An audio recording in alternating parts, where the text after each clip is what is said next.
ஒரு வார்த்தை சொல்லும் கர்த்தாவே, என் வாழ்க்கையெல்லாம் செழிப்பாகுமே. ஒரு வார்த்தை சொல்லும் கர்த்தாவே,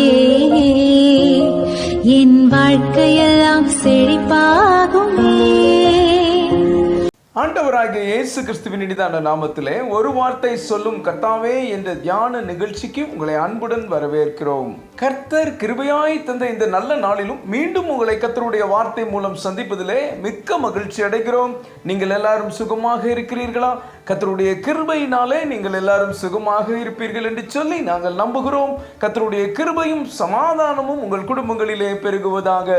நேற்றைய தினத்திலே கேள்வி நேரத்தில் கலந்து கொண்டு பதில்களை அனுப்பி கொடுத்த அனைத்து கர்த்தருடைய பிள்ளைகளையும் இயேசு கிறிஸ்துவின் நாமத்திலே வாழ்த்துகிறோம். கர்த்தர் உங்களை ஆசீர்வதிப்பாராக. உபாகமம் 23 அதிகாரம் 5 வசனம்.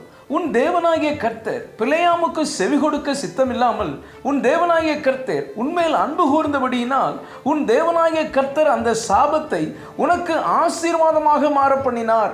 கிறிஸ்துவுக்குள் மிகவும் அன்பான தேவனுடைய பிள்ளைகளே, கர்த்தர் இந்த நாளிலும் நமக்கு தரும் ஆசீர்வாதமான வார்த்தை என்னவென்றால், உன் தேவனாகிய கர்த்தர் அந்த சாபத்தை உனக்கு ஆசீர்வாதமாக மாற பண்ணினார். இன்றைக்கு அநேக கர்த்தருடைய பிள்ளைகள், எங்கள் குடும்பத்தின் மேல் ஏதோ ஒரு சாபம் இருக்கிறது, யார் செய்த பாவம் என்று தெரியவில்லை, நாங்கள் மிகவும் கஷ்டப்படுகிறோம் என்று சொல்லுவார்கள். ஒரு விஷயத்தை நாம் புரிந்து கொள்ள வேண்டும். நீங்கள் ஆண்டவருடைய திரு இரத்தத்தால் கழுவப்பட்டு அவருடைய ரட்சிப்பை நீங்கள் பெற்றிருப்பீர்கள் என்றால் எந்த சாபமும் எந்த பாவமும் உங்களை ஒன்றும் செய்யாது. நம்முடைய ஆண்டவர் இயேசு கிறிஸ்து உங்களுக்காகவும் எனக்காகவும் சிலுவையிலே பலியானார். அவர் நம்முடைய பாவத்தையும் சாபத்தையும் சிலுவையிலே சுமந்து தீர்த்து விட்டார். இனி சாபம் எதுவும் இல்லை. சாபங்கள் எல்லாம் ஆசீர்வாதமாக மாறிவிட்டது. எதற்கும் பயப்படாதிருங்கள். தேவையில்லாமல் மனதை போட்டு குழப்பாதிருங்கள். நீங்கள் அவருடைய செல்ல பிள்ளை. அவர் உங்களை மிகவும் நேசிக்கிறார். கொலோசியர் 2 அதிகாரம் 14-15 வசனங்கள் இப்படியாக சொல்கிறது.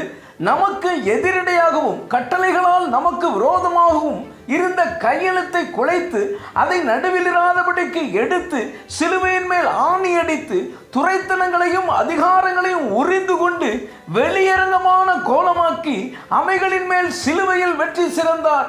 என கண்பான தேவனுடைய பிள்ளைகளே, ஏற்கனவே கர்த்தர் உங்களுக்கு விரோதமாக இருந்த பிசாசின் தந்திரங்களையும் அதிகாரங்களையும் ஒன்றுமில்லாமல் செய்துவிட்டார். இனி உங்கள் குடும்பத்திற்கு விரோதமாக பாவமோ சாபமோ வியாதியோ வேறு எந்த ஒரு காரியமோ கிடையாது. நம்புங்கள், நீங்கள் விடுதலையாக்கப்பட்டு விட்டீர்கள். எதுவும் உங்களை சேதப்படுத்த முடியாது. நீங்கள் காரணமில்லாமல் பயந்து கொண்டிருக்கிற சாபங்கள் எல்லாம் ஆசீர்வாதமாக உங்களை வந்தடையும். உங்களுக்கு யார் சாபம் கொடுத்தாலும் சரி, உங்களை குறித்து யார் என்ன சொன்னாலும் சரி, நம்பாதிருங்கள். உங்களுடைய பிரச்சனைக்கு காரணம் மூதாதையர்களின் சாபம் என்று சொன்னாலோ பாவம் என்று சொன்னாலோ நம்பாதிருங்கள். உங்களுக்காக ஆண்டவர் இயேசு கிறிஸ்து இருக்கிறார். அவர் எல்லா சாபத்தையும் மாற்றிவிட்டார். யோவான் 9 அதிகாரம் 3 வசனத்தை நாம் வாசிப்போம். இயேசு பிரதியுத்தரமாக, அது இவன் செய்த பாவமும் அல்ல, இவனை பெற்றவர்கள் செய்த பாவமும் அல்ல, தேவனுடைய கிரியைகள் இவனிடத்தில் வெளிப்படும் பொருட்டு இப்படி பிறந்தான். இங்கே பிறவியிலே குருடனாய் பிறந்த மனிதனை குறித்து சீஷர்கள் ஆண்டவரிடம் கேட்கிறார்கள். இவன் இப்படி பிறந்ததற்கு காரணம் இவன் செய்த பாவமோ அல்லது பெற்றோர் செய்த பாவமோ என்று. ஆண்டவர் அவர்களுக்கு தெளிவாக பதிலளிக்கிறார். இவன் செய்த பாவமும் அல்ல, இவன் பெற்றோர் செய்த பாவமும் அல்ல, இவனில் தேவனுடைய நாமம் மகிமைப்படும்படி இப்படி பிறந்திருக்கிறான் என்று சொல்கிறார். என கண்பான தேவனுடைய பிள்ளைகளே, இந்த உலகம் எப்பொழுதுமே நீங்கள் கஷ்டப்படும் போது, மிகப்பெரிய துன்பத்தை சந்திக்கும் போது ஒரு சந்தேகத்தோடு தான் பேசுவார்கள். உங்கள் குடும்பத்திற்கு பரம்பரை சாபமாக இருக்கலாம், அல்லது உங்கள் பெற்றோர் தாத்தா பாட்டி செய்த பாவமாக இருக்கலாம் என்று சொல்வார்கள். இது உண்மை அல்ல. உங்களுக்கு வந்திருக்கும் கஷ்டங்களும் துன்பங்களும் நீங்கள் மற்றவர்கள் முன் அவமானப்படுவதற்காக அல்ல, வெளியே தலை காட்ட முடியாமல் கூனி குறுகி நிற்பதற்காக அல்ல. தேவனுடைய நாமம் உங்களுடைய குடும்பத்தில் மகிமைப்படும்படியாக கர்த்தர் இவைகளை அனுமதித்திருக்கிறார். பழைய ஏற்பாட்டிலே இஸ்ரவேல் ஜனங்களை குறித்து நாம் வாசிக்கிறோம். இஸ்ரவேல் ஜனங்கள் 430 வருஷம் எகிப்து தேசத்திலே அடிமைகளாக இருந்தார்கள்.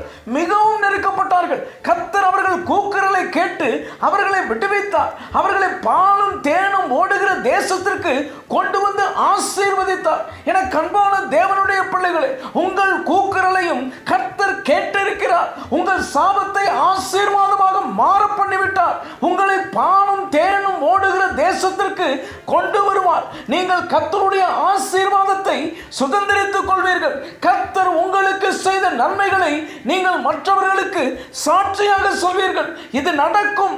தேவனுடைய நாமம் உங்கள் மூலமாய் மகிமைப்படும்.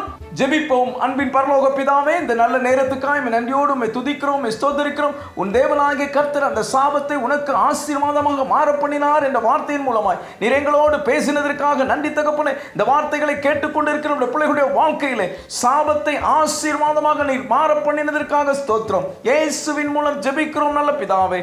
ஆமென், ஆமென். இன்றைய கேள்வி, இஸ்ரவேல் ஜனங்கள் எகிப்து தேசத்திலே எத்தனை வருஷம் அடிமைகளாக இருந்தார்கள்? ஏ 400, பி 410, சி 420, டி 430. கர்த்தர் உங்களையும் உங்கள் குடும்பத்தின் பிள்ளைகளையும் ஆசீர்வதிப்பாராக.